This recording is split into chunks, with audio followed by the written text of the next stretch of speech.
عمرك شي تسألت على القصة ورا النهج اللي اسمه هوكر دوليتل في تونس العاصمة؟ تولد هوكر دوليتل عام 1889 في موهاوك نيويورك، وكان عنده دور كبير في العلاقات بين تونس وأمريكا.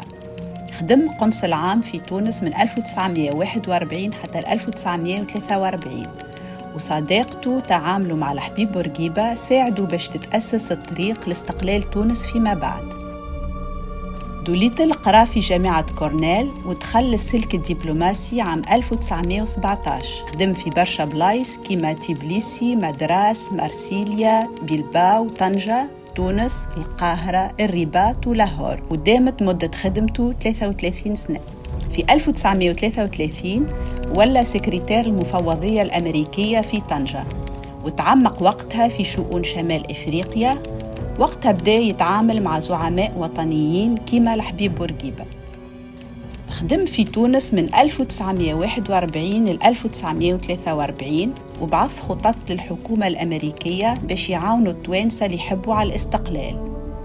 ومن بعد إنزال الحلفاء عام 1942 مشى الجزائر، ومن بعد رجع لتونس مع جيش الحلفاء في ماي 1943.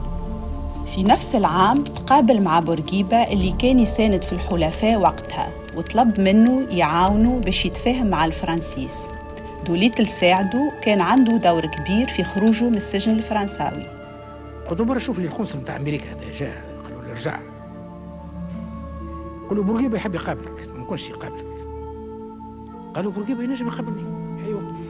ولا جاء رجع لهم دوليتل قالوا ما نحب نقابله، مش لازم تبعث ورايا بوليسية. رغم الضغوط الفرنسية اللي أدت إلى نقل دوليتل للقاهرة، واصل دعمه لبورقيبة وقابله غادي وعاونوا باش يتحصل على فيزا لأمريكا، وين قدم القضية التونسية في واشنطن والأمم المتحدة عام 1946. دوليتل عاون بورقيبة في مسيرته وبدل فكرة أمريكا وتعاملها مع الاستعمار في تونس، ولليوم فما نهج في تونس العاصمة يحمل اسمه.